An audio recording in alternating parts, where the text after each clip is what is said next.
Buenas tardes. Bueno, hoy que es 11 de febrero de 2025, vamos a continuar el ciclo de conferencias dedicados a estudiar, revisar, reflexionar sobre lo que ha sido los 25 años, en primer lugar, de la Constitución de 1999 y dentro de este marco que ha organizado la Fundación de Estudios de Derecho Administrativo que preside la doctora Belén Ramírez Landaeta y con el apoyo de Universitas, vamos a continuar hablando, pero en esta ocasión concretamente sobre la jurisprudencia sobre derechos y garantías constitucionales, que es la obra que, digamos, nos ha motivado en estas tres primeras sesiones del ciclo que tenemos a hablar de la obra de Mari Ramos Fernández. Antes que ello, por supuesto, agradecer tanto a la doctora Belén Ramírez Landaetas y a la Fundación FUNEDA como a la Fundación Universitas por el apoyo que nos han brindado durante todas estas fechas y además que creo que ha tenido una acogida importante, como lo manifiestan las visitas que ha tenido las distintas exposiciones que se han estado haciendo anteriormente. En la tarde de hoy, tarde, noche en España, tarde aquí en América, tenemos al profesor José Luis Villegas Moreno, que, bueno, es profesor titular de la Universidad Católica del Táchira en excedencia por jubilación en este caso, Ujú. pero un ucatense en toda regla. Y además de eso, es actualmente profesor de la Facultad de Derecho en la Universidad Pontificia Comillas, ICAI y CADE. Para no extenderme, él fue de la persona para los que no lo conocen, a la que me refería la semana pasada, cuando hacíamos la cita del libro homenaje que se le hizo hace ya 3 años atrás, con motivo de su jubilación en la Universidad Católica del Táchira, con motivo del que estuvimos hablando sobre el tema del derecho de propiedad concretamente y de los artículos que estaban basados en lo que él escribió en el año 2001 y de la Constitución del año 99 justamente sobre este tema. Pero en la tarde de hoy no nos va a hablar sobre derecho de propiedad porque eso ya lo abordamos la semana pasada. Como siempre nos va a hablar de estos temas sobre los cuales él se dedica con una actitud innovadora, con una búsqueda permanente de compartir nuevos conocimientos. Y en este caso vamos a conversar en la tarde de hoy sobre los derechos ambientales. Dentro de, obviamente vinculado con la obra, la jurisprudencia, que no es muy abundante en el caso venezolano, en materia ambiental, pero no solo se va a limitar a la parte ambiental, sino también a la parte climática. Entonces, en ese contexto, pues le damos la palabra al profesor José Luis Villegas para que nos comparta sus reflexiones,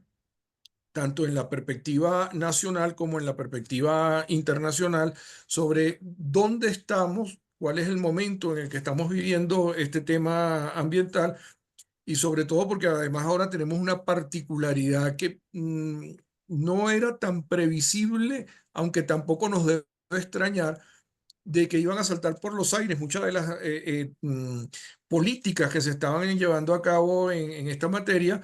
con los anuncios que ha hecho el nuevo gobierno de los Estados Unidos en materia energética, en materia climática y que por supuesto incluso la afectación que han experimentado, como lo comentaba el profesor Daniel la semana pasada,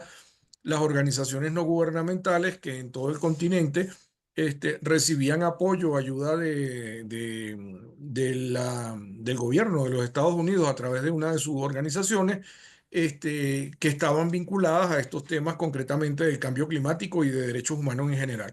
Bueno, vamos entonces a escuchar al profesor Villegas con su exposición. Bienvenido. Eh, Adelante. buenas tardes para los que nos escuchan desde el espacio iberoamericano, concretamente desde Venezuela, Colombia, etcétera. Y buenas tardes y buenas noches, porque aquí tenemos las 9 ya de la noche en este meridiano en España y en Europa en general. No sé si se me oye bien, Víctor. Sí, ¿Se oye? perfectamente. Vale. Bien, en primer lugar, una palabra sincera de agradecimiento por haberme invitado a participar en este importante ciclo, ¿no?, de conferencias en homenaje al libro de Mari Ramos Fernández, a quien respetamos y admiramos mucho desde siempre por su trabajo, desde la revista Derecho Público. Eh, Especialmente también agradecimiento a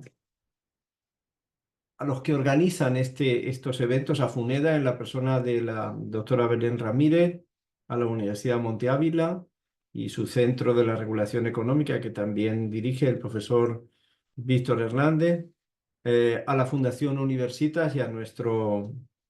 exalumno y amigo Alejandro Pérez Graterol, y al aula Bruber Carías por prestarse para realizar estas interesantes actividades académicas. Y por supuesto, agradecer al moderador y un poco el alma de todo este tipo de eventos, que es el profesor Víctor Hernández Mendible, al que, como los que nos conocen saben, que nos unen unos vínculos especiales de fraternidad, de amistad y también desde el punto de vista académico. Así que hecho ese agradecimiento, quiero compartir una presentación. Voy a ver si soy capaz de hacerlo a través de esta plataforma de Zoom que he preparado para compartir con todos ustedes los que están escuchando, nos están escuchando esta tarde-noche, y que he titulado La justicia ambiental y climática en perspectiva de derechos humanos. Como ha señalado el profesor Víctor Hernández, desde hace algún tiempo, sin perder el norte de lo que es el derecho administrativo, pues he canalizado mis trabajos, mis investigaciones hacia el derecho administrativo y el medio ambiente y la sostenibilidad, y por supuesto a todo lo que tiene que ver con la parte de jurisprudencia, de estudio y análisis de la jurisprudencia, concretamente en el espacio europeo, que es donde se están produciendo la mayoría de las sentencias relevantes en este tema, sin descartar las que ocurren en otras latitudes jurídicas, como vamos a señalar aquí, y también en Iberoamérica. Voy a compartir la presentación, a ver. No sé si se ve la presentación, Víctor, ¿sí? No, no, en este momento no se ve. ¿Y ahora? No, dice que ahora sí, ahora sí. Bueno, si se ve la presentación, eh, como ven, la voy a desarrollar en un contexto eh, sencillo, con con tres puntos principales. El primero de ellos, pues destacar la notoriedad de la crisis ambiental, de la emergencia ambiental, y en segundo lugar del cambio climático. Posteriormente haremos una panorámica global de los litigios climáticos, como digo, con referencia al entorno europeo, ya que han sido los tribunales europeos, Tribunal Europeo de Derechos Humanos, el Tribunal Constitucional Alemán, los tribunales en Holanda, en Bélgica, en Francia, etcétera, en España, los que pues han ido emitiendo diferentes sentencias en perspectiva de derechos humanos en relación con el cambio climático y los problemas que esto está generando. Pero ya que nunca perdemos el norte de nuestra perspectiva iberoamericana, vamos a hacer una referencia desde la plataforma de litigios climáticos, que recientemente fue fundada, fue creada a través de la Asociación Internacional de Derecho Ambiental para América Latina, para que veamos lo que se hace o lo que se está haciendo desde el punto de vista de los desarrollos jurisprudenciales en el contexto iberoamericano. Y al final, pues terminaremos con unas breves conclusiones. Pero antes de esto, quiero dedicar unas palabras a la importante labor que la profesora Mari Ramos Fernández ha desarrollado a través de sus estudios sobre la jurisprudencia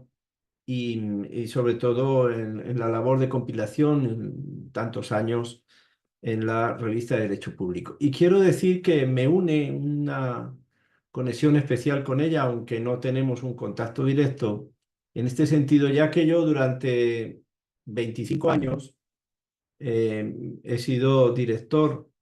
de la revista Tachirense de Derecho hasta este año, que he dado un paso al costado para que algunos de mis compañeros y colegas lleven adelante ese proyecto editorial de la Universidad Católica del Táchira. Y desde el año 92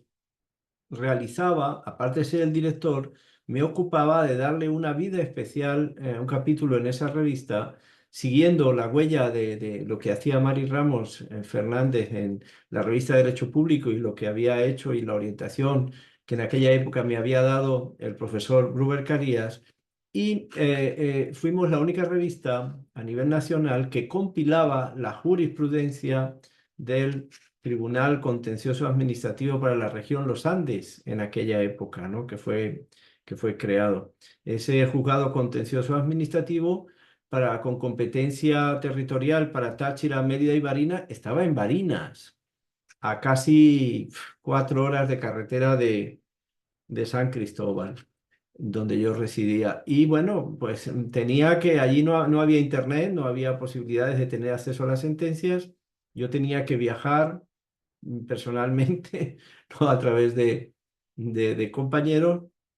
y con la ayuda del departamento de ese tribunal de archivo y una señora encantadora que recuerdo su nombre siempre, la señora Iris, pues ella me fotocopiaba todas las sentencias definitivas de ese tribunal que mes a mes iban saliendo. Yo las traía a mi universidad, las resumía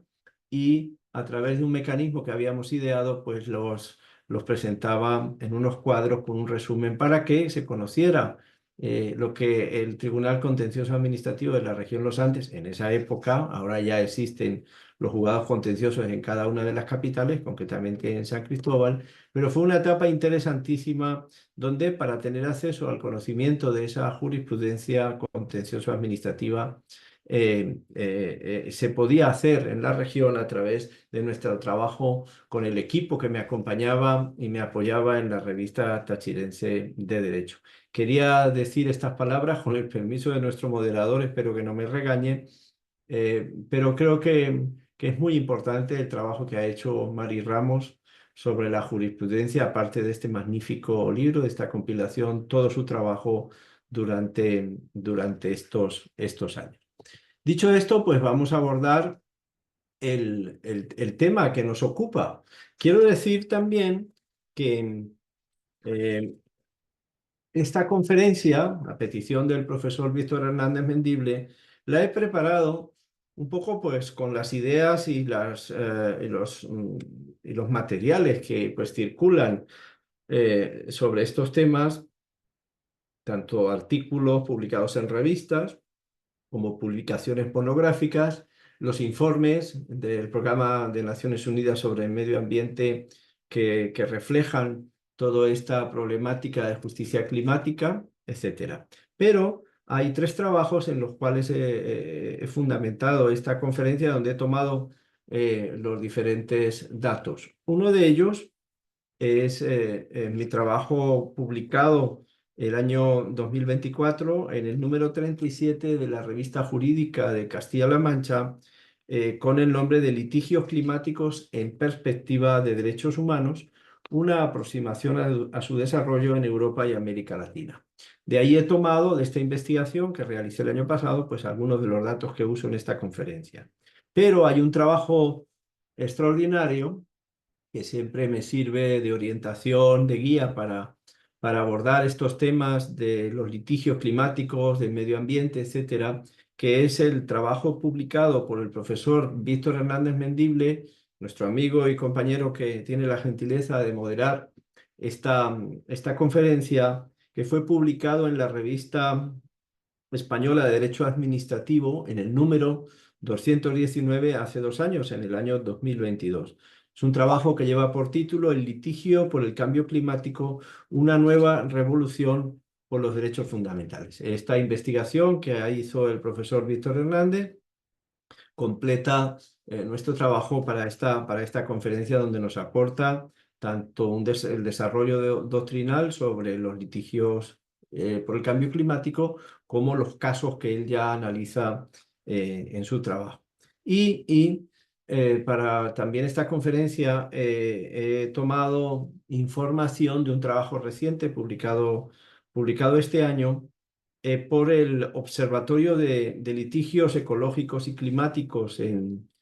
América Latina, de los investigadores de la Universidad Federal de Santa Catarina, ¿no? Y también en Brasil, con algún apoyo de la Universidad del Litoral de Argentina. Este trabajo de investigación muy reciente se llama Tendencias en los litigios ecológicos y climáticos en América Latina, y hay una selección de casos. También lo hemos tomado en cuenta para esta conferencia. Por supuesto que hay todo un bagaje de doctrina, de estudios, de análisis sobre los diferentes, y comentarios jurisprudenciales, comentarios en la doctrina sobre este tema, que ya no es tan novedoso, aunque sigue siendo un tema relevante que está siempre sobre la mesa cada vez que abordamos el estudio de los temas ambientales y de la justicia tanto ambiental como climática. En esta primera idea, que se refiere a nuestro primer punto, em, simplemente no vamos a dedicar mucho tiempo a hablar sobre lo que consideramos que ya es notorio, que el cambio climático existe, que hay una emergencia climática, que hay un grave problema ambiental, que asistimos a una emergencia ambiental, a una crisis ambiental, y en el contexto climático, el último panel intergubernamental, el IPCC sobre el cambio climático, al que hemos tenido acceso el 2023, que todavía no ha sido publicado el 2023, que refleja pues la gravedad brutal, con datos concretos sobre la notoriedad de este problema del cambio climático. Pero también desde el contexto de lo que han hecho los diferentes escenarios estatales, jurídicos, las organizaciones no gubernamentales, las organizaciones, muchas de ellas de Naciones Unidas, también encontramos que en el año 2019 el Parlamento Europeo decretó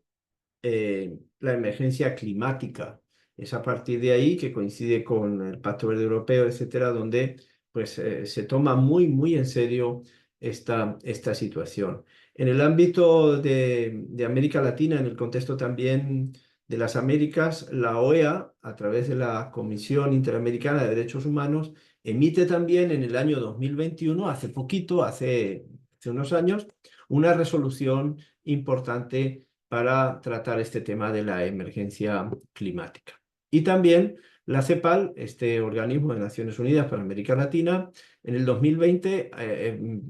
produce y publica un documento muy importante con el título de Esperar o pasar a la acción, que se refiere a lo que venimos diciendo, a la necesidad de abordar con mucha seriedad y contundencia este tema del cambio climático.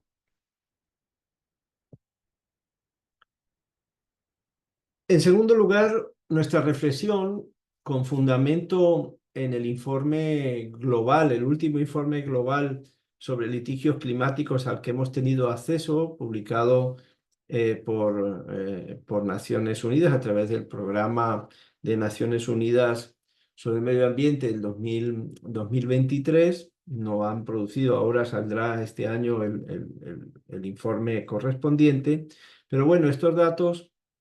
que podemos sacar de aquí en lo que nos interesa como una introducción, para después ver las diferentes realidades en cada uno de los países y de los tribunales que han emitido sentencias en esta materia. Es interesante saber cómo este informe, este reporte que llama Naciones Unidas, este reporte global sobre el litigio climático, lo podemos resumir o lo podemos sintetizar en tres escenarios o tres ideas fundamentales que se concluyen después de todo el estudio que se hizo en este reporte global. Y son tres los escenarios. En primer lugar, que las violaciones de los conocidos como derechos climáticos se basaban cada vez más en todo esto que ha estudiado detenidamente el profesor Víctor Hernández en ese trabajo que les recomendaba antes sobre la revolución por los derechos fundamentales en el litigio por el cambio climático y que lo hemos secundado en algunos de nuestros trabajos también. Pues los derechos fundamentales, como el derecho a la vida, a la salud, la alimentación, el derecho al agua, etcétera, pues prácticamente entran dentro de esa canasta doctrinal de los derechos fundamentales en el contexto de lo que este informe llama derechos climáticos. Conclusión, cada vez es más frecuente el uso y la conexión de los derechos con el cambio climático. Y luego la segunda tendencia que se observan en todos los litigios climáticos, que como vamos a ver ahora son 2000 y pico ya para este año 2023 a nivel internacional, ¿no? En todas las latitudes jurídicas y que por supuesto reportados por los diferentes observatorios, es la tendencia y es una conexión con todos los litigios, es que son los gobiernos en sus incumplimientos, ¿verdad?, de sus compromisos para mitigar y adaptar el cambio climático, los que dan pie para que los ciudadanos, para que la mayoría de las personas afectadas por el cambio climático se animen, se atrevan a acudir a los jueces en sus países o en organismos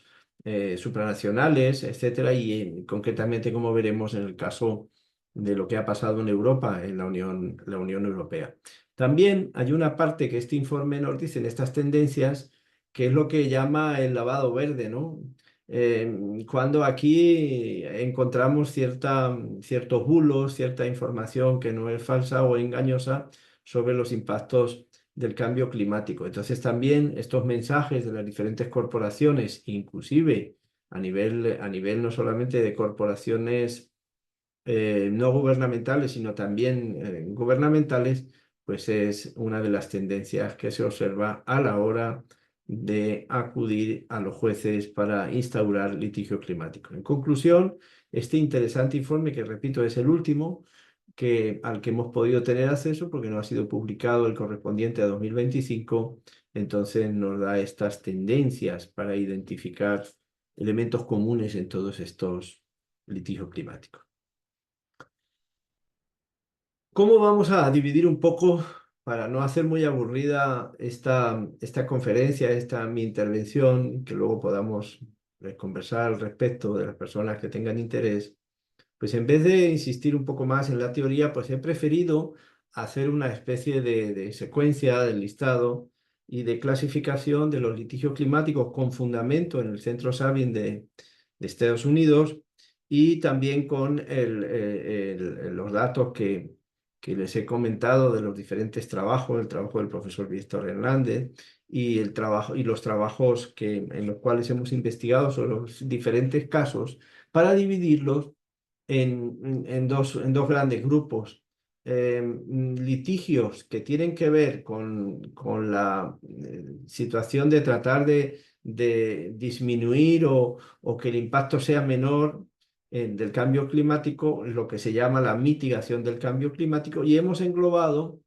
unas 10 o 12 sentencias importantísimas, vamos a ver ahora,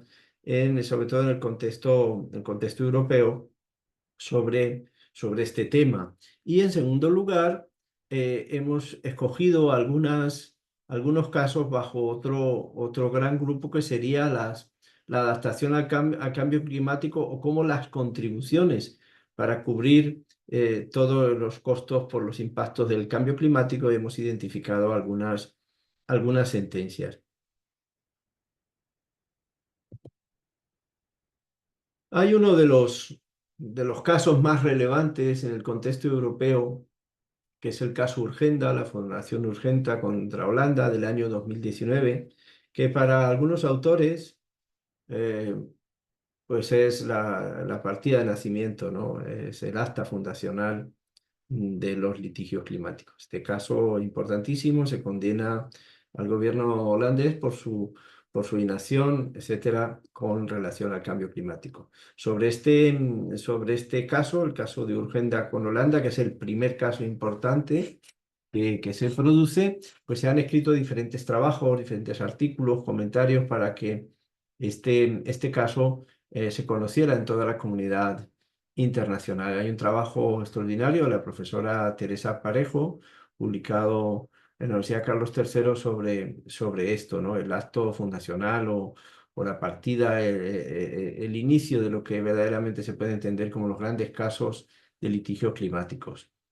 Em, Hay un caso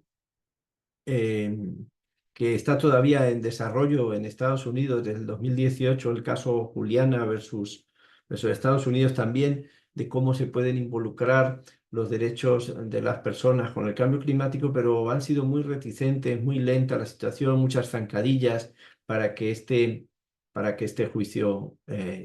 llegue a las cortes más altas en Estados Unidos y todavía no hay sentencias importantes y definitivas al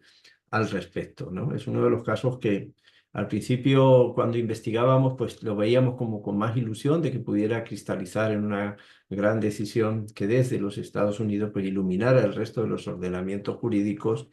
pero fue al año siguiente en el caso de Holanda, Urgenda contra Holanda, cuando verdaderamente pues en el contexto europeo se produjo este asunto.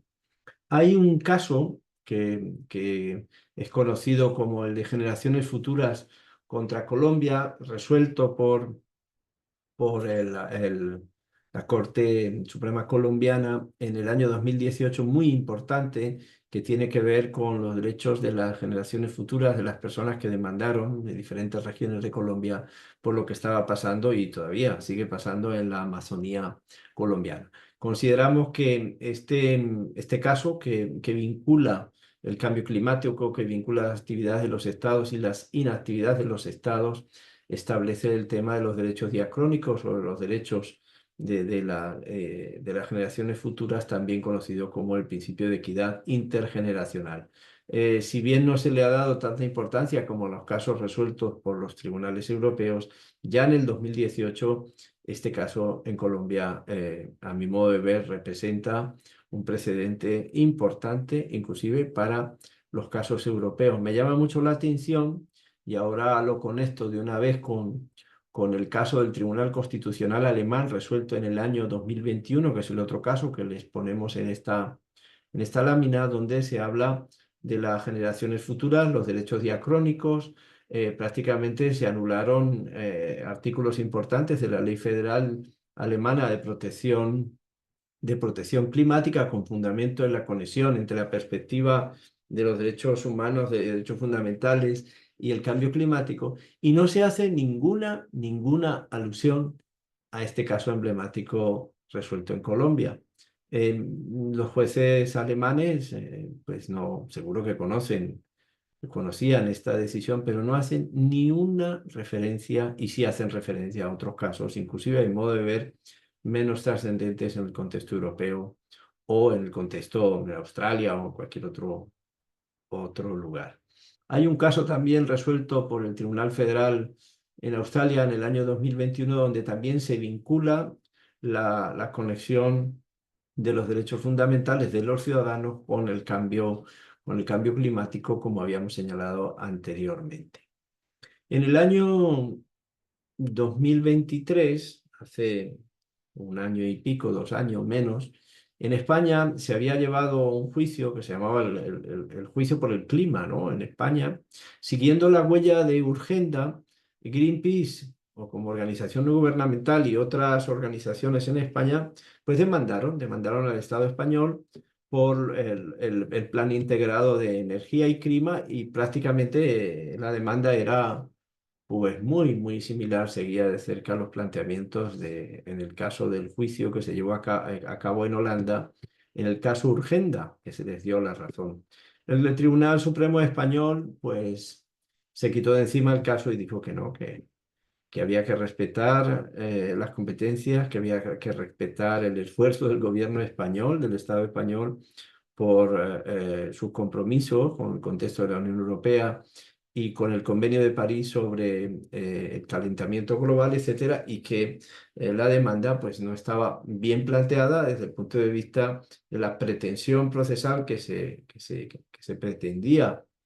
desarrollar, ya que pues, el Estado español, el gobierno español, a través de ese plan integrado de energía y clima, no estaba de espaldas a mitigar o evitar o disminuir los efectos de los gases de efecto Hey, los gases de efecto invernadero. Total que en España los ambientalistas se quedaron con las ganas de una sentencia mucho más progresista y mucho más en la tendencia europea del Tribunal Supremo español. Fue muy, muy conservador el tribunal ahora de inadmitir o por inadmitir este caso, en esta sentencia. Hay un caso que es el caso Shell. Todos conocen esta gran corporación petrolera, que también que es holandesa, que una primera decisión de Shell, de un tribunal de distrito, un tribunal superior, el año 2019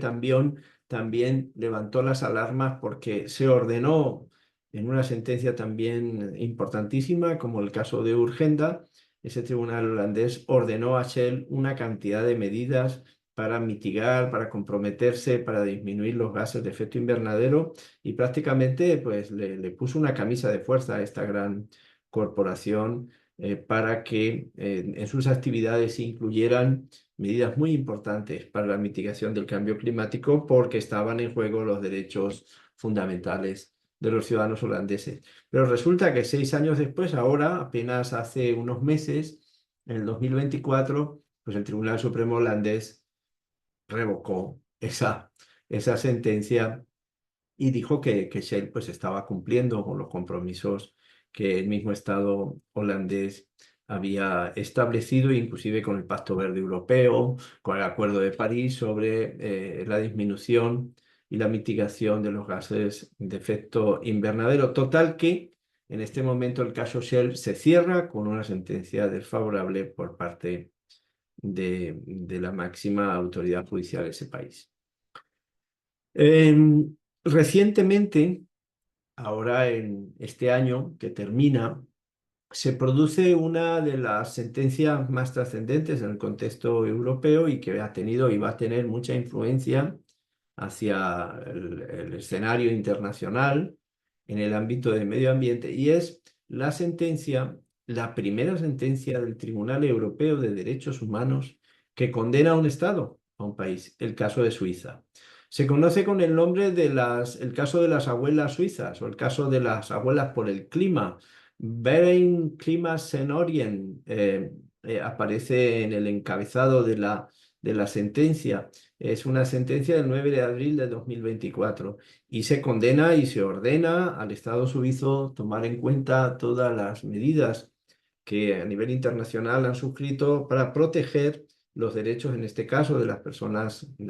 mayores, de las abuelas, que habían interpuesto la demanda contra el Estado suizo. Aquí es la primera sentencia en el contexto europeo, yo creo que así con esta fuerza a nivel internacional, que conecta el cambio climático en perspectiva fundamental de derechos humanos. Curiosamente, ese mismo día salen dos sentencias más en el contexto del Tribunal Europeo de Derechos Humanos.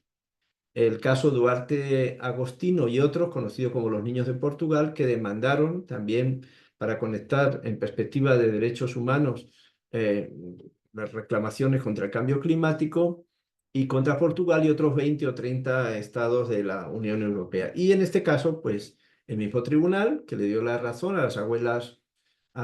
suizas, Klima Senorinen, dijo que no, que aquí no era procedente y acudió pues a estas cuestiones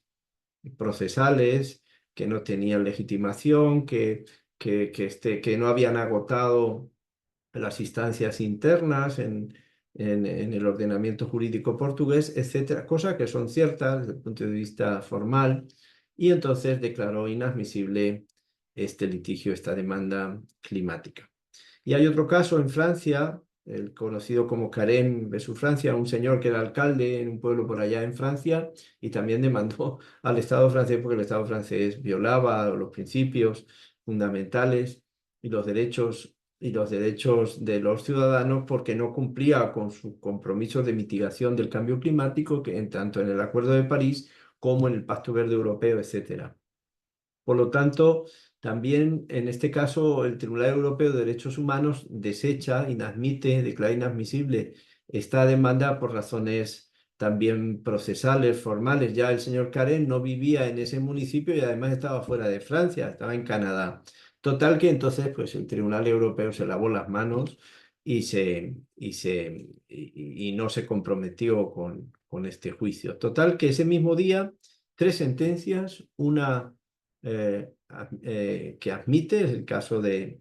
las abuelas por el clima contra Suiza, y dos que son estas que quedan fuera del contexto positivo resolutivo. Luego, quiero incorporar en este relato, en esta descripción, un caso reciente al que tuve acceso el año pasado, por recomendación del profesor Víctor Hernández, que es una opinión consultiva emitida por un tribunal que no es muy conocido, que es el Tribunal Internacional del Derecho del Mar, que está conectado con Naciones Unidas,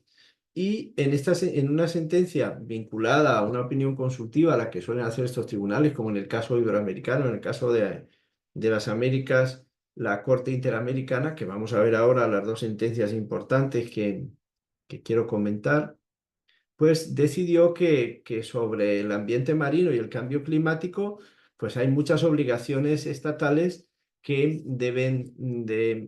eh, de cumplirse, porque al fin y al cabo todo esto afecta o está en perspectiva también de conectar el cambio climático con los derechos humanos. Esta es una sentencia muy curiosa, poco conocida, pero que ahí les dejo el dato, es la opinión consultiva de este tribunal, cualquier cosa lo podemos ampliar. No sé cómo voy de tiempo, que dice el profesor Víctor Hernández. Vamos Eh, bien, podemos seguir. Podemos seguir, vale. Bien. Luego hay dos sentencias englobadas en un contexto, eh, si se quiere, más restringido, que tiene que ver con los casos donde pues, las demandas, los litigios climáticos estaban vinculados a cómo adaptarse o cómo los estados tenían que cumplir sus obligaciones para adaptarse al cambio climático y la relación que habían en el contexto de esta perspectiva de vincular los costos y todas las situaciones y las contribuciones que tenían que hacer los estados en perspectiva de derechos humanos. Hay un caso interesantísimo, bueno, hay un caso ya en el año 2015, que es el caso Legari versus Pakistán, que apareció documentado en una de las investigaciones que hacían concretamente las universidades europeas y que ya también revisaba el Centro Sabin de la Universidad de Columbia en Estados Unidos, donde ahí pues se condenó a Pakistán a través de la demanda que hizo este señor sobre que el incumplimiento por parte de ese país para contribuir en la adaptación al cambio climático y las políticas para sus ciudadanos. Pero hay un caso interesantísimo que está en juicio desde el 2018 que tiene que ver con América, que tiene América Latina, que tiene que ver con Perú, que es el caso de un campesino, Saúl Yuva, o Yuya, que contra una empresa energética importante alemana, RWE,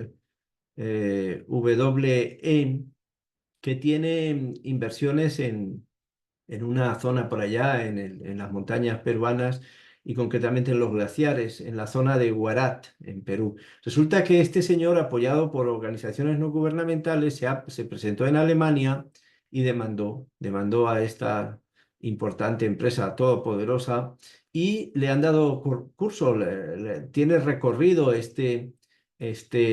juicio, todavía no ha salido una sentencia, sería muy complicado aventurarnos y decir cuál va a ser el resultado. Pero es un caso interesantísimo que está en curso ante los tribunales alemanes, está en los tribunales intermedios, esto no ha llegado todavía al Tribunal Supremo alemán, ni constitucional, ni nada. Y aquí lo que se pide es que esta empresa responda por el daño que se causa a los ciudadanos que viven en esas zonas, sus derechos fundamentales, a la calidad de vida, al agua, al derecho al medio ambiente, etcétera, etcétera, y al daño sobre el paisaje y sobre el contexto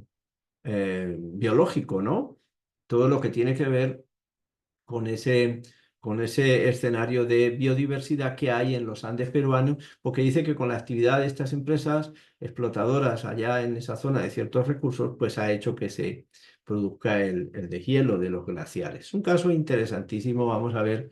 en qué termina. Bien, para concluir esta reflexión,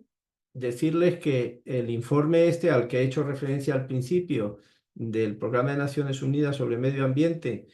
sobre los litigios climáticos, que hace una revisión global, nos dice que ya para el 2022, que son los datos que incluye este reporte, que es el 2023, fíjense que ya han pasado 2 años, no sabemos qué otros casos habrán incluido, se reportan en esta investigación, en este estudio del Observatorio del Programa de Naciones Unidas a través de este informe, 2.180 casos o 2.180 demandas en este contexto de litigios climáticos. Imagínense, 2.000 y pico. Es un tema ya de palabras mayores. Entonces, claro, cada vez dice este informe que va a haber más conflictos, que cada vez la gente se anima más, los ciudadanos ven que hay una sentencia en tal país, o el caso del contexto europeo, que hay una sentencia que si en Holanda, que si Urgenda, que si ahora la demanda del caso de las abuelas suizas del Tribunal Europeo de Derechos Humanos. Entonces, cada vez en diferentes países, en diferentes latitudes jurídicas, pues las personas, los ciudadanos se animan a esto, a entablar litigios climáticos independientemente de que el resultado sea positivo o negativo a la hora de la admisión o inadmisión de las demandas, pero el impacto está ahí. Luego, claro, todos estos casos contra los estados tienen que ver también con ese principio fundamental de las responsabilidades comunes, pero diferenciadas a la hora del cumplimiento de los objetivos del cambio climático, ya que no todos los países tienen las mismas cargas ni las responsabilidades. Pero de acuerdo a sus planes, pues entonces surgen las obligaciones estatales. Hecho esta mirada en perspectiva, sobre todo el contexto europeo y de algunos, como han visto, algunas sentencias fuera del contexto europeo, pues hay que hacernos la pregunta, ¿y qué pasa con el sistema interamericano? ¿Qué pasa con la Comisión Interamericana de Derechos Humanos o la Corte Interamericana, esos dos grandes órganos que nos sirven de inspiración para nuestros estudios, en sus sentencias o en sus informes? La pregunta que nos hacemos es que si este sistema está rezagado en materia de emergencia ambiental y cambio climático o está al día, sigue los pasos del contexto, en este caso más importante, europeo o el de otras latitudes jurídicas, como puede ser Estados Unidos o cualquier otro escenario. Esta pregunta no es fácil de responder, pero hemos acudido a algunas herramientas para ver que en el contexto iberoamericano se están haciendo cosas, se están dando pasos importantes. Uno de ellos es el famoso Acuerdo de Escazú, adoptado en el año 2018 y que entró en vigencia en el 2021. El profesor Víctor Hernández hizo una publicación en la cual le acompañé sobre el Acuerdo de Escazú en el año 2020, publicada en el año 2022 por la revista española de derecho administrativo, sobre esto, la importancia y la trascendencia del Acuerdo de Escazú y su proyección sobre la justicia en asuntos ambientales. Por tanto, este Acuerdo de Escazú, como bien ha dicho en sus diferentes publicaciones el profesor Víctor Hernández, pues es un tratado de derechos humanos, no es solamente un acuerdo regional para el acceso a la información, la participación pública y el acceso a la justicia ambiental. Si lo estudiamos detenidamente, vemos que prácticamente es un tratado de derechos humanos y que en el ámbito iberoamericano pues es un hito para América Latina, a pesar de que todavía algunos países pues, no lo hayan aprobado. En en este contexto iberoamericano, con el apoyo del Acuerdo de Escazú, etcétera, encontramos desde lo que es el órgano judicial del sistema interamericano de la OEA, que es la Corte Interamericana de Derechos Humanos, un escenario interesante para el desarrollo del derecho al medio ambiente sano, seguro y ecológicamente equilibrado, el caso de la protección de los ciudadanos frente al Estado, a las obligaciones de los Estados y en general. Y hemos escogido tres decisiones o tres casos de esta Corte Interamericana de Derechos Humanos. Dos que ya están sentenciados y uno que está en desarrollo. Son dos opiniones consultivas y una sentencia. Una sentencia brutal, como vamos a ver ahora, contra Perú. La primera de ellas, una opinión consultiva, es del año 2017, que tuvimos la oportunidad de hacer un estudio que llamamos a la vanguardia, el sistema interamericano a la vanguardia de, de los derechos ambientales, que fue publicado en el Observatorio de Políticas Ambientales aquí en España, que dirigía el profesor Fernando López Ramón. En este caso, se produce una conexión entre medio ambiente y derechos humanos y todas las obligaciones que tienen los estados en el contexto interamericano para, para esa protección, con fundamento pues, en la Convención Americana de Derechos Humanos. Entonces, esta opinión consultiva que fue realizada por Colombia y que pues, desbordó los planteamientos iniciales, les resumo rápido de qué se trataba, era por el interés que tenía, o aparentemente tenía y tiene Nicaragua, de hacer un nuevo canal interoceánico en esa zona del Caribe y de Centroamérica, y por la cercanía que tenía Colombia con ese proyecto. Entonces, con ocasión de eso, pues Colombia hizo una interesante solicitud que originó esta opinión consultiva, que es trascendente en materia de medio ambiente y derechos humanos y obligaciones estatales en este contexto del sistema interamericano. Luego, recientemente, a finales del 2023, hace un año, poquito más de un año, se produjo una sentencia muy importante, conocida como la Oroya contra Perú, que es el caso de los habitantes de una zona minera en Perú, y donde pues la sentencia es brutalmente fuerte contra Perú, porque dice que hubo por muchos años una contaminación tóxica que provenía de una explotación minera, metalúrgica, etcétera, por diferentes empresas privadas y luego del Estado peruano, que causaron un daño al ambiente en toda la región, a las personas, y no solamente un daño al ambiente, sino en general a todos los derechos humanos conectados con el derecho a la vida, el derecho a la salud, el derecho al medio ambiente sano, etcétera, etcétera. Es una sentencia muy, muy fuerte y emblemática para pues seguir adelante en los diferentes países en la protección de los derechos fundamentales de los ciudadanos ante actividades que tienen que ver con el daño al medio ambiente por supuesto, en la crisis climática que nos toca resolver y que nos toca atender. Y ahora, recientemente, en el año pasado, en 2000 finales, desde 2023, está en curso una solicitud de opinión consultiva que hicieron Colombia y Chile. Colombia y Chile se pusieron de acuerdo para pedirle a la Corte Interamericana una opinión consultiva vinculada a la emergencia climática y los derechos humanos. Volvemos otra vez al principio, la conexión, ya no solamente medio ambiente y cambio climático, sino la emergencia, la crisis climática y los derechos humanos. Este importante procedimiento, ya se han hecho las consultas, bueno, ha habido todo lo que establece el mecanismo de la Corte Interamericana de Derechos Humanos para llevar adelante todo este proceso hasta la sentencia definitiva, que confiamos que pueda salir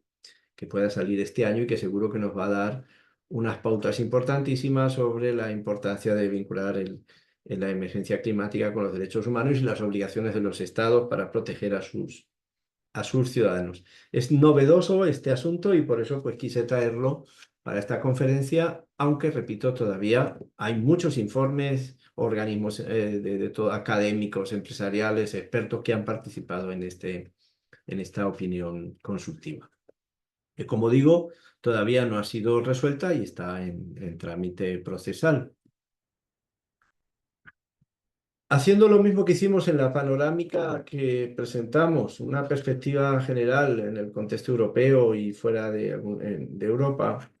ahora hemos acudido a un observatorio que es la plataforma de litigio climático que hay para América Latina y el Caribe, que pues apenas tiene 2 años, que fue creada por la Asociación Interamericana para la Defensa del Ambiente. Tiene una página web maravillosa donde podemos, los que vamos a investigar,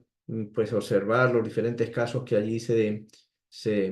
van registrando, se van documentando. Y entonces para este año 2004, según este observatorio, esta plataforma, esta tarde, a hora de aquí de España, pues he revisado y parece que hay ya 73 litigios que se fundamentan en cuestiones climáticas para acudir a los estados, a las industrias, etcétera, y conectarlo, muchos de ellos, con los derechos fundamentales, en este caso con los derechos humanos, el derecho a la vida, a la salud, al medio ambiente, etcétera, ¿no? Según esta plataforma, este observatorio, donde más casos hay, donde más actividad para demandar en este contexto de litigios climáticos, es en Chile, en Colombia, en Brasil y México. Poco a poco esto se va ampliando a otros países, pero estos son los 4 países que el informe refleja como los que tienen mayor litigiosidad. Todos estos casos, la mayoría, pues, tienen que ver, como un poco en los casos anteriores que se desarrollaban en el contexto europeo, contra los diferentes gobiernos por, eh, por la crisis climática, y tienen un elemento en común con aquellos, que es que son cada vez personas más jóvenes, con fundamento en los derechos y en la equidad intergeneracional, las generaciones futuras, lo que se llaman los derechos diacrónicos, y infinidad de ONGs ambientalistas, los pueblos indígenas, etcétera, etcétera, etcétera. Entonces, para aquellos que tengan interés en profundizar sobre lo que está ocurriendo en América Latina y el Caribe, pues yo recomiendo esta página, que nos ayuda a entender y ver, porque esta plataforma documenta los casos, ¿no? Porque a veces tenemos conocimiento de ellos unas veces con retraso y otras veces nos pasan desapercibidos. Esta plataforma creo que es una idea extraordinaria para acercarnos a este fenómeno en el contexto iberoamericano. Y ahí he señalado en esta lámina pues diferentes casos, ¿no? De Argentina, en Perú, en México, en Brasil, etcétera, que están en trámites, muchos de ellos todavía, quitando el del 2018, que aparece documentado, que es el caso de la Corte Suprema Colombiana, conocido como Futuras Generaciones contra Colombia, que ya les he comentado antes. Los demás, pues prácticamente unos están en desarrollo y son pocos los donde encontramos sentencias definitivas. Lo importante de aquí es que se sigue ya ese mismo patrón que reflejaba el estudio global del Programa de Naciones Unidas sobre medio ambiente. Y bien, pues creo que ha llegado el momento, ya casi una hora, espero no haberlos aburrido mucho. Eh, Presentarles 4 conclusiones fundamentales. La primera es que esto no se puede ocultar, hay una verdadera crisis ambiental, hay una verdadera emergencia climática, es un hecho notorio, es un hecho real. Ahí están todos los informes científicos. Hay negacionistas, hay gente que considera que esto no es real. Pues sí, sí es verdad. Claro que los hay. Ahora tenemos la política del nuevo presidente de los Estados Unidos, donde pues prácticamente esto no existe, ¿no? Lo dejan a un lado. Entonces hay países que como sus líderes políticos consideran pues que esto no es real, que no hay una emergencia ambiental ni climática, pero los informes científicos pues dicen otra cosa, y sobre todo los informes que hemos señalado antes del IPCC, del Panel Intergubernamental para el Cambio Climático. La segunda conclusión es que eh, quieran o no quieran los estados y aquellos que se oponen a reconocer la realidad de la emergencia ambiental y climática, el panorama es que esto es indetenible. Según este informe que les comenté al principio de Naciones Unidas, cada vez las generaciones más jóvenes, pensando en su futuro, consideran que esta va a ser una de las herramientas para atacar y abordar los problemas contra el cambio climático, y que cada vez va a haber más gente, cada vez va a haber más personas, más colectivos, más organizaciones, ONGs, y cada vez más inclusive observatorios que van y grupos individualizados también em, contra, en cada país, contra los problemas del cambio climático, sobre todo con la inactividad de algunos países, de algunos estados. ¿Qué pasa en nuestro contexto iberoamericano? Bueno, en perspectiva iberoamericana, pues como hemos visto, hay un avance. No se está al nivel de las sentencias, de la importancia trascendente de las decisiones en el contexto, por ejemplo, europeo, pero creo que cada vez pues, se están dando pasos importantes para llevar adelante también este reclamo a los estados en perspectiva de derechos humanos a través del litigio climático, como hemos visto de los diferentes casos, que ya son 73 documentados por ese observatorio, por esa plataforma de litigios climáticos. Y para terminar, pues hay una coincidencia de todos los expertos y autores que trabajan estos temas, y es que, pues sí es verdad, las sentencias y las decisiones en materia de litigios climáticos, pues si bien lo que se pretende es que haya una tutela judicial efectiva y que se puedan reparar los daños o que se puedan proteger los derechos humanos de los diferentes ciudadanos en diferentes contextos, latitudes jurídicas, pues el problema al que nos enfrentamos es el que hay siempre, y sobre todo en las áreas de la justicia administrativa, la justicia ambiental, es cómo hacer efectivos los fallos judiciales. En el caso que les he comentado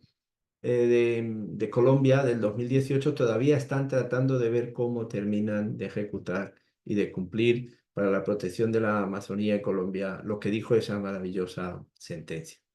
Pues muy bien, esto es lo que yo quería compartir con ustedes a petición de mi querido amigo y compañero, el profesor Víctor Hernández, en una reflexión sobre este importante tema que a todos nos gusta, nos atrae, los que tenemos esta vocación en el contexto del derecho administrativo, por supuesto, y el derecho ambiental,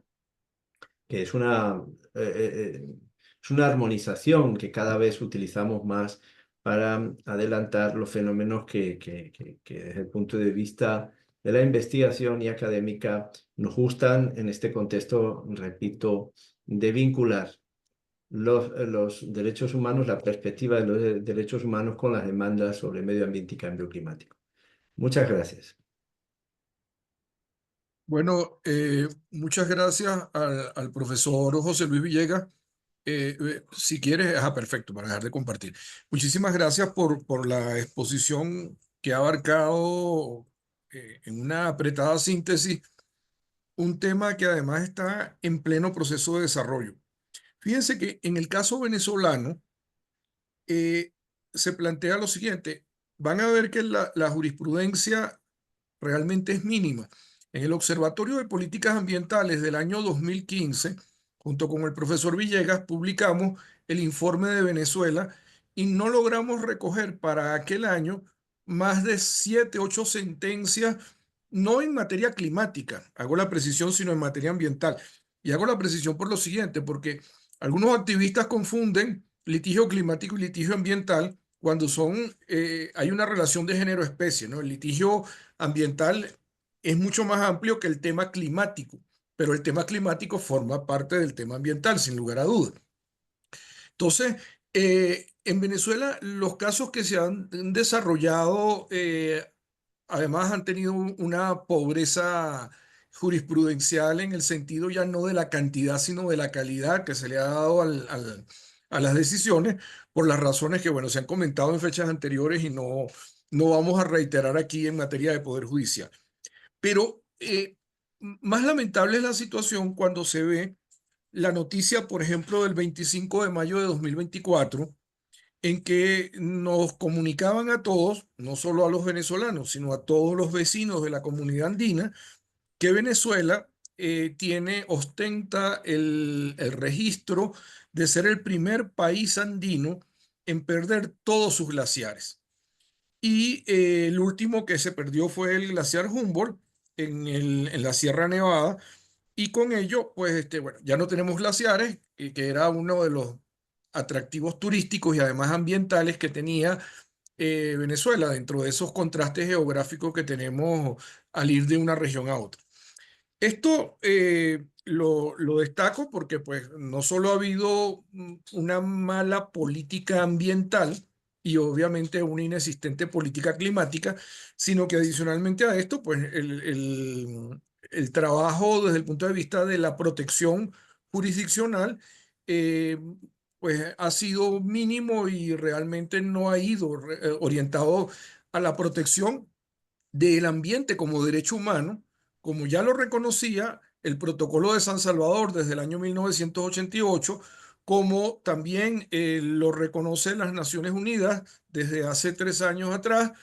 y como efectivamente, incluso en el caso venezolano, está recogido en la Ley Orgánica del Ambiente y bueno, en la Constitución y en la Ley Orgánica del Ambiente. Entonces, tratándose de un derecho humano, no ha sido debidamente tutelado por los mecanismos que establece el ordenamiento jurídico en el caso venezolano. De hecho, sobre este tema, le sugiero a quienes les interese, y además hago el anuncio, está en el chat de Zoom del aula virtual para los que ingresaron, el estudio que hizo Acceso a la Justicia en el año 92, perdón, en el año 2022, sobre la legislación ambiental venezolana. Ahí se trabaja la Constitución, las leyes nacionales, los tratados internacionales, y entonces se ve cómo hay una amplia normativa en materia ambiental, que el problema no es de falta de normas, sino de aplicación de las mismas, como siempre pasa en estas realidades en el contexto latinoamericano. Pero además de eso, el profesor Villegas hizo alusión a dos trabajos que también están ahí en el chat del aula virtual, que uno tiene que ver con el acuerdo de Escazú, el trabajo que se publicó en junio del año pasado con motivo del Congreso Internacional de Derecho Administrativo Peruano, donde se hace una puesta al día de un trabajo incluso que habíamos abordado ya hace algunos años atrás y que ahora se valora ya con la jurisprudencia de la Corte Interamericana de Derechos Humanos, que ha aplicado el tratado como tal. Y adicionalmente está el trabajo sobre el litigio climático como revolución para la protección de los derechos fundamentales y toda la protección de los derechos diacrónicos. Escuchando al profesor Villegas, tomé nota de varios aspectos que me llamaron la atención a los efectos de reflexionarlo, de conversarlo. Y en ese sentido, bueno, ya advertí que el litigio ambiental y el litigio climático son distintos. Este, este año se deben de producir dos opiniones consultivas que van a tener una trascendencia jurídica no en materia ambiental específicamente, sino en materia climática. Por un lado, está a nivel global que la Asamblea General de las Naciones Unidas solicitó a la Corte Internacional de Justicia que se pronuncie sobre las obligaciones que tienen los estados por sus acciones u omisiones frente al cambio climático. Obviamente no está dentro de los casos que abordó el profesor Villegas, por razón obvia, no ha sido resuelta, es una opinión consultiva que además va en paralelo con la otra que le voy a mencionar, que es a nivel regional. Concretamente, la República de Chile y la República de Colombia también solicitaron en el año 2023 una opinión consultiva a la Corte Interamericana de Derechos Humanos sobre derechos humanos y cambio climático. El año pasado, la Corte Interamericana de Derechos Humanos, tanto en Brasil como en alguna de las islas del Caribe, no recuerdo ahorita cuál fue, si fue Bahamas o alguna de ellas, llevaron a cabo las audiencias y estamos esperando la decisión que va a emitir en esta opinión consultiva la Corte Interamericana. Es decir, son dos casos muy importantes donde se van a determinar responsabilidades de los estados, aparte de los litigios climáticos que se han explicado debidamente por el profesor Villegas que está en curso. Esto nos lleva, entre otras cosas, a una reflexión. Los denominados objetivos del desarrollo sostenible, particularmente los objetivos vinculados a la superación de la pobreza en todas sus formas, a la transición de la transición energética y al aprovechamiento del recurso agua potable y saneamiento, este, están en veremos en este momento, porque hay algo que es una realidad objetiva. La pandemia frustró cualquier escenario de cumplir con los objetivos del desarrollo sostenible por la crisis que generó. Fue una crisis, bueno, tan mundial que separó el mundo, literalmente. Y además generó un atraso en el contexto latinoamericano de difícil superación en el corto plazo. Pero a eso hay que sumarle que tanto la política energética del actual gobierno de Brasil, que es un gobierno que se dice de izquierda, pero que está dispuesto a sacar todo el petróleo que pueda para el desarrollo de Brasil, coincide con la administración republicana que actualmente hay en los Estados Unidos en cuanto a sacar también todo el petróleo que se pueda para generar la mayor riqueza. Entonces, esto va en contravía, por supuesto, de los objetivos de París, de lo que fue el Acuerdo de París,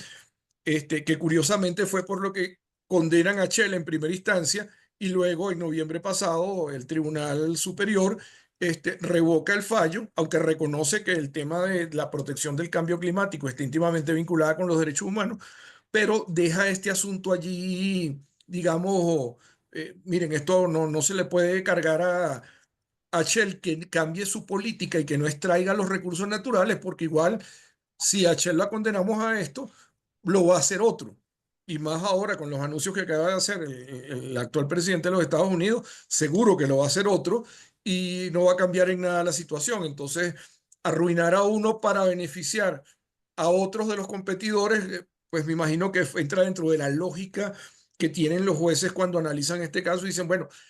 que tome las medidas que tenga que tomar y que se comprometa, pero sin imponerle, digamos, unas cargas excesivas al desarrollo de su actividad empresarial. Pero hay un otro tema que también me genera, digamos, todo esto lo estoy planteando como reflexiones y este sería el último punto que quiero destacar, que es el tema de los derechos diacrónicos, los derechos fundamentales diacrónicos. Ellos presentan algunas dificultades para su protección, como entendemos en la actualidad los ordenamientos jurídicos nacionales. Porque lo primero que nos preguntamos es, siguiendo los esquemas tradicionales procesales, ¿quiénes son los titulares de tales derechos? Entonces, esto nos genera una primera pregunta. Bueno, los titulares de los derechos son las personas, naturales o jurídicas. Muy bien. El tema hay un debate según los pro aborto o los antiaborto sobre cuándo se es persona. Hay quienes consideramos que la persona es desde la concepción y hay otros que consideran que hasta que no nace no es persona. Pero ese no es el debate que vamos a abordar en este momento. Es que aquí nos tenemos que retrotraer un momento incluso anterior. Si ni siquiera ha sido engendrado, la discusión que vendría después de si es o no persona dependería de que primero hubiese sido engendrado aquel al que se va a discutir si es persona o no según estas posiciones que he manifestado. Entonces, ¿cuál es el punto? Si ni siquiera ha sido engendrado y no se sabe si existirá, ¿quién es el titular de esos derechos? Es una pregunta compleja de responder que toca aspectos de derecho positivo, pero también toca aspectos de carácter ético, de carácter filosófico, que deben ser abordados para llegar a una conclusión y no solo situarnos en el justnaturalismo o positivismo bajo los esquemas que tradicionalmente lo hemos hecho. Pero también tenemos otro asunto aquí. ¿Quién tiene la legitimación procesal para actuar en nombres de quienes aún no existen? No existen porque no han sido engendrados, no han nacido y en consecuencia, pues, según las legislaciones civiles de influencia napoleónica o del código de Andrés Bello, pues no tendrían la condición de titulares de derechos y obligaciones. ¿Quiénes pueden ejercer, que es otro aspecto distinto, válidamente la representación de estos titulares de derechos que no han nacido? Porque una cosa es que yo sea el titular del derecho y otra quien me representa procesalmente, quien tiene esa calificación para hacerlo cuando ni siquiera, o esa consideración para hacerlo cuando ni siquiera se sabe bien quiénes son los verdaderos titulares de los derechos. Repito, todo esto lo estoy planteando desde la perspectiva de cómo están las legislaciones de los ordenamientos jurídicos positivos en materia procesal en la actualidad. A eso cabe sumarle un problema de competencia en cuanto al tribunal. La competencia de los tribunales que se está desarrollando ahora con este litigio climático, que incluso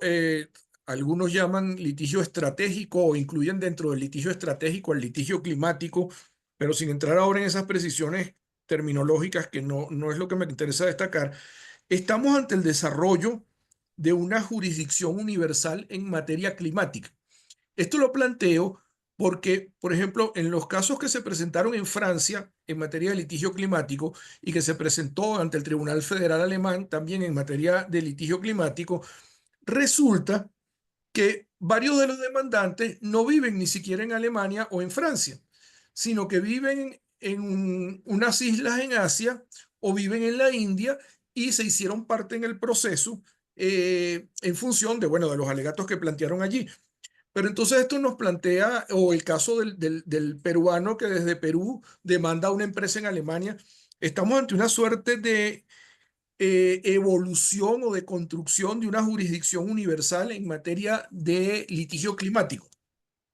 Sería una reflexión que también cabría formularse. Por otro lado, esto nos plantea un tema de si es necesario un tratado internacional para regular esta materia que parece un tanto eh, dispersa, compleja y que además le van dando trato nacional los jueces en cada país sin que haya como un criterio necesariamente común entre todos. Y finalmente, un tema que tiene que ver con si las ideas o los conceptos, por ejemplo, de responsabilidades comunes pero diferenciadas o de términos o de transición energética se pueden reconducir para la decisión que deben adoptar los jueces a los denominados conceptos o términos jurídicos indeterminados, o si se trata de esto que el Tribunal Supremo Español viene desarrollando desde el año 97 del siglo pasado, del denominado concepto judicial asequible, o si se trata de una tercera categoría. Es decir, es un tema un poco complejo porque para los operadores jurídicos nos gusta movernos en los escenarios y en los conceptos más claros posibles, y estos conceptos de por sí no nos brindan esa situación para decir, bueno, esto evidentemente es un concepto jurídico determinado, que es lo primero que se nos podría ocurrir, pero no parece tan claro que sea un concepto jurídico indeterminado por los contenidos técnicos y por los contenidos, además, científicos que tienen. Entonces, ¿en qué categoría los puedo ubicar a los efectos de reivindicarlos y a los efectos de ejercer el control jurisdiccional que corresponde a los tribunales? Entonces, pues creo que ahí hay varios temas que plantean inquietudes de reflexionar, de conversar sobre el tema de la protección de los derechos diacrónicos y de todo lo que es la justicia climática en estos tiempos que estamos atravesando y los que vienen a futuro. A ver si el profesor Villegas quisiera darnos alguna reflexión sobre alguno de estos puntos, porque evidentemente son varios, pues, y no. No, pues la verdad es que estoy totalmente de acuerdo con lo que has planteado, con estos desarrollos, sobre todo el tema de los derechos diacrónicos con fundamento en el principio de la equidad intergeneracional Y de verdad que pues no tengo nada que añadir, lo has explicado y lo has comentado bastante bien y además estoy de acuerdo contigo, comparto tus inquietudes, tu reflexión. Ok, perfecto. Voy a leer por aquí que hay algunos comentarios. Bueno, del Táchira nos escribe la actual directora, es decir, la sucesora en la revista Tachirense de Derecho, María Inés, que envía muchos saludos. Ella lo hace eh, no por Zoom, sino por el espacio paralelo de YouTube. YouTube. De YouTube. Ah, También hay saludos del profesor Carlos Luis Carrillo Ortiles. Está por aquí, hay otros comentarios. Manuel Moreno, excelente ponencia del profesor Villegas. ¿Cómo se pueden proteger los derechos de los pueblos indígenas en el contexto del cambio climático? Bueno, creo que algunas de las sentencias de la Corte Interamericana ya han avanzado en esto, pero en todo caso para que le responda. bueno, ya como dice el profesor Víctor Hernández, eh, Manuel. Efectivamente, en algunas de las sentencias que hemos indicado, pues se toma en cuenta que los pueblos indígenas, bien sea a través de los defensores propiamente de los pueblos indígenas y a muchas ONGs y agrupaciones, y concretamente en el Acuerdo de Escazú, el profesor Víctor Hernández conoce bien estos desarrollos, pues hay un capítulo completo ¿verdad? Al defensor de los pueblos indígenas. Ahí en el Acuerdo de Escazú hay, hay una voluntad, en este caso convencional, legislativa, dada la realidad, sobre todo del contexto de América Latina, la protección de los pueblos indígenas y los defensores indígenas, que muchos de ellos han sido asesinados, Manuel. Entonces, sí, existen herramientas, cada estado tiene sus mecanismos administrativos, judiciales, pero claro, es un tema que está todavía por concretar en el sentido de que siguen asesinando, ¿no? A estos defensores de los pueblos indígenas. Pero sí, sí, existen los mecanismos y como te digo, el Acuerdo de Escazú insta a que los estados desarrollen cada vez más herramientas y luego en las sentencias que la Corte, sobre todo la Corte Interamericana, cada vez está poniendo más el foco en la protección de la biodiversidad y del contexto de los pueblos indígenas. También gracias a María Inés por conectarse, por estar pendiente y a Carlos Luis Carrillo que le mandamos también un fuerte abrazo. Muchas gracias. Sí, y además con el tema concreto de los indígenas, que no es solo, eh, digamos, el récord negativo de violación de derechos humanos de personas protectoras o defensoras de derechos humanos en materia climática, en materia ambiental, perdón, lo tienen en América Latina, México y Colombia. Pero eso es porque se ha podido hacer la denuncia y se han podido conocer los casos. En el caso venezolano, no creo que estemos tan lejos. Lo que pasa es que la denuncia no se puede hacer. Entonces, es un tema también de acceso a la información pública, que por cierto es un derecho humano protegido tanto en la Convención Americana de Derechos Humanos como en el Acuerdo de Escazú, exactamente, el acceso a la información pública en materia ambiental. Esto es un tema que lo digo para tener en perspectiva que no es solo que pasa en otros lugares, sino que lo tenemos en la realidad nacional y la información, cuando se logra escapar, se conoce, pero en muchos de los casos de lo que está ocurriendo en el denominado arco minero del Orinoco, bueno, yo he escrito 3 artículos sobre esto que se han publicado en distintos países y la gente me dice, pero eso no puede estar pasando. Y yo le digo, bueno, ¿y qué necesidad hay de inventarse algo tan crítico como esto para ponerlo en... Y la realidad es que está allí, pero lo que yo cuento ni siquiera se aproxima a la realidad, es simplemente el análisis jurídico un poco de las violaciones o el desconocimiento de las obligaciones internacionales y de la Constitución, así como de los derechos humanos de las personas que habitan en la zona, ¿no? Es decir, esto es realmente una suerte de narración aislada o si se quiere segmentada frente a la realidad que es mucho más cruda. Luego tenemos La pregunta también de Manuel Moreno que dice que si el fracking se puede considerar como violatorio del derecho ambiental internacional. Bueno, eso tiene que ver un poco con contextos de políticas públicas en materia de explotación y exploración. Yo no tengo acceso a documentos que condenen esta forma, el fracking como algo totalmente de espaldas a la protección ambiental, la protección climática. Sí se ha dicho en algunos de los estudios que sí, que, pues, que esa forma de exploración y explotación es brutal y que es dañina, es muy grave para el medio ambiente. Pero no estaría yo en condiciones, porque es un tema técnico, tecnológico, de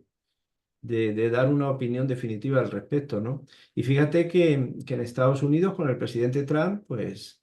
el fracking va a ser una de las formas que él apoyaría, ¿no? Para el desarrollo de las actividades de energía fósiles. O sea que es un tema complicado. Sí luce desde los principios fundamentales del derecho ambiental internacional, pues que esa no debiera ser una de las formas de exploración de estas energías, ¿no? De fósiles.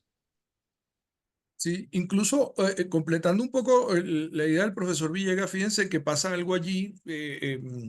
habría que reflexionar. Hay unos principios en materia de derecho ambiental a nivel internacional, de precaución y de prevención, que podrían dar pistas sobre hasta dónde esto es compatible, este desarrollo, esta explotación es compatible o no con los instrumentos internacionales. Pero adicionalmente, ahora se plantea el tema ya no de ver el ambiente como un recurso, sino como un derecho humano. Y entonces se nos plantea también el análisis desde esa perspectiva, la obligación que tienen todos los estados que han suscrito, bien sea los tratados internacionales del sistema universal o del sistema europeo o interamericano, cada uno en su desarrollo, en su perspectiva, pero hay un acuerdo similar, que es el acuerdo de Arrus, del cual el profesor Villegas, por cierto, también ha escrito ampliamente varios trabajos, que es similar al acuerdo de Escazú. Y básicamente lo que plantea es lo mismo, ¿no? Los derechos de acceso y la protección al final del ambiente, ¿no? Para mantener la calidad de vida de las personas y generar el menor impacto posible. Esto incluso ha llevado a que algunos países en Europa hayan prohibido durante algún tiempo la fractura hidráulica. Concretamente en Francia estaba prohibido, en Alemania también. Todas estas cuestiones con la guerra, la invasión, más que guerra, la invasión rusa a Ucrania y la inseguridad energética que se ha generado en Europa Occidental, ha traído como consecuencia de que varias de estas políticas estén en proceso de revisión. Y de igual manera en Inglaterra, pues han asumido ya la revisión de toda esta situación, incluso de la vuelta a la explotación del carbón, etcétera, ante el escenario de un eventual déficit de energía. Pero vale la pena tener presente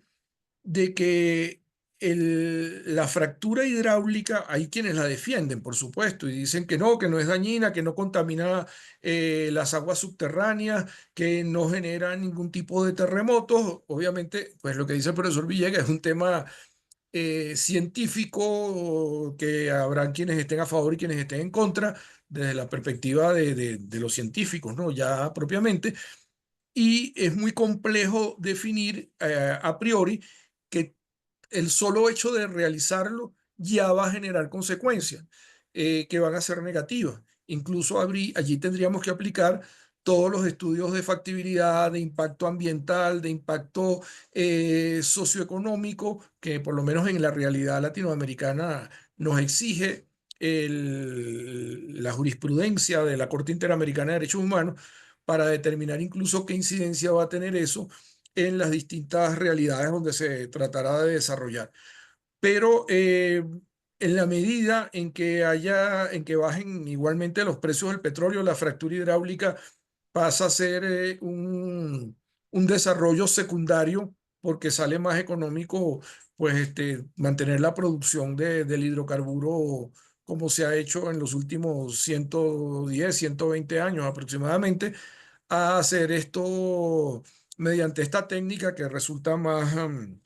más compleja y más costosa. No es por un tema de complejidad, sino de costos básicamente que se van por la vía tradicional. Este, profesor Silva, Antonio Silva Aranguren, da gracias por la charla y los documentos anexos. Y el profesor Mauricio Pernía, que también está por aquí, dice: felicitaciones al Sí. profesor José Luis Villegas por su completa conferencia y al profesor Hernández Mendible por la moderación y comentario. Interrogante: ante la presión que se ejerce para la provisión de materias primas minerales en las cadenas de suministro globales para la industria en general, así como para la industria relacionada con la transición energética y digital, y que suponen un incremento de la actividad minera, ¿cuál es el desafío de la justicia ambiental y climática? Pues bueno, yo creo que saludos cordiales para Mauricio. Eh, pues yo creo que es al revés la pregunta, ¿no? Yo me la hago al revés, Mauricio. ¿Cuál es el desafío para las actividades mineras de realizar su trabajo respetando pues los diferentes principios internacionales y los diferentes convenios y acuerdos en materia de protección ambiental y cambio climático? Y para eso, pues te recomiendo que leas la sentencia que he comentado hoy, la de La Oroya, ¿no? El caso de estas empresas mineras en Perú, que ha sido brutalmente sacudida su actividad por su falta de cumplimiento de los principios fundamentales de protección de los ciudadanos, el derecho a la vida, el derecho al ambiente, el derecho a la salud, etcétera. Entonces, esa sería mi respuesta, de que el desafío es para las empresas que realizan esa actividad minera, de cómo hacer sostenibles sus explotaciones sin dejar de realizar su actividad económica. Ese es el desafío. Pero claro, ante tu pregunta, ¿cuál es el desafío de la justicia ambiental y climática? Bueno, el desafío es seguir condenando, como lo hace la sentencia de la Corte Interamericana de Derechos Humanos a los estados para que se ocupen de mitigar, de proteger a sus ciudadanos ante los efectos realizados por actividades de extracción, en este caso minera, pues, que lesionan sus derechos fundamentales, ¿no? Entonces, el desafío es doble para las empresas y también para los organismos judiciales que tienen que abordar estos temas y condenar a las empresas y a los estados, sean empresas privadas o empresas estatales, empresas públicas, ¿no? Sí, muchísimas gracias. Hay que tener presente lo siguiente, que estas sentencias recientes, el caso de los buzos misquitos y esta de la Oroya, digamos que son de las más recientes de la Corte Interamericana, han venido incluso invocando la aplicación de los principios de las Naciones Unidas en materia de derechos humanos y empresas. Estos principios son soft law, no son tratados internacionales vinculantes en materia de derechos humanos. Eso está en negociación en este momento en el Consejo de Derechos Humanos de las Naciones Unidas, pero bueno, no sabemos ahorita, incluso con todos los recortes que le vienen, qué tanto podrán avanzar en este sentido para lograr un tratado de eso, en el cual obviamente pues ya sabemos cuál va a ser la posición por los próximos 4 años de Estados Unidos ante un tratado de esa naturaleza. Pero en estos principios que elaboró las Naciones Unidas en el año 2012, creo que hay una pauta, una pista de cuáles son las obligaciones que tienen las empresas en materia de derechos humanos para seguir desarrollando su actividad y que sea compatible con los derechos humanos en general y con tanto con el tema del ambiente como con el tema climático en particular, porque incluso hoy en día se está hablando del derecho a la estabilidad climática como un derecho humano. Este es un tema que tiene un desarrollo particularmente por un sector de la doctrina eh, franco-alemana muy importante, que vale la pena hacerle seguimiento a ver a dónde va a ir. Y por supuesto, creo que vale la pena leer con mucho detenimiento la sentencia del Tribunal Constitucional Federal Alemán de abril de 2021, porque al analizar todos estos temas, esa decisión dicta unas pautas interesantes, pero más allá de lo que dijo en cuanto a el análisis de los derechos diacrónicos, de la falta de visión o de iniciativa más allá de 2030 por parte del legislador alemán para resolver con respecto a lo que dice el artículo 20A de la Ley Fundamental de Bonn, este, creo que vale la pena tener en cuenta que Alemania es un Estado de derecho, como dice el artículo 20 de la Constitución, y cuando el Tribunal Constitucional habla, el Parlamento no le da vueltas a las cosas y las diluye, sino que las acata. La sentencia salió en abril, en agosto reformaron la ley y en diciembre entró ya la nueva ley ejecutando la sentencia como lo había dispuesto o bajo la orientación de lo que había dispuesto el Tribunal Constitucional Federal Alemán. Esto demuestra que no se dan demasiados rodeos para cumplir los fallos judiciales y mucho menos del Constitucional alemán. Pero lo digo porque, claro, en nuestros países a veces pasa que se dictan las sentencias y el profesor Villegas hacía referencia al caso colombiano. Pues resulta que en Colombia, esto que llaman, que ha desarrollado el Tribunal, la Corte Constitucional Colombiana, como estado de cosas inconstitucional, es algo que van dictando cada cierto tiempo y bueno, luego pasan los años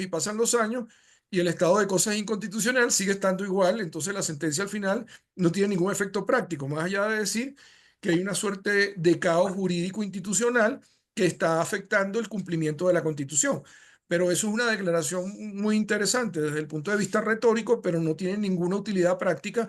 a los fines de la efectividad de los derechos fundamentales de las personas y del funcionamiento institucional del Estado. Entonces, he puesto dos ejemplos de donde los tribunales actúan, pero luego la ejecución en la práctica de lo que resuelven los tribunales no se materializa en beneficio real de las personas que están siendo afectadas en sus derechos, ¿no? Esto un poco para hacer balance. Y bueno, el caso de La Oroya es un caso realmente